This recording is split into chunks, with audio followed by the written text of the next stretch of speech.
Chowmein বানাচ্ছি, chowmein.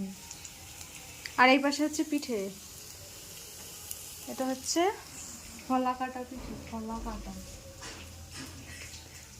কি পিঠে? ফলা কাটা। প্রথম শুনলাম নামটা।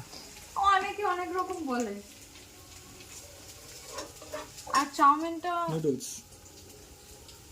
চাউমিনটা আমরা অন্যরকম ভাবে খাই, কিন্তু আমাদের বাড়ির আত্মীয় এসেছে, তারা অন্যরকম ভাবে খায়, তাই তাদের জন্য পুরো সিম্পলি বানাচ্ছি। আমরা একটু অন্যরকম ভাবেই খাই।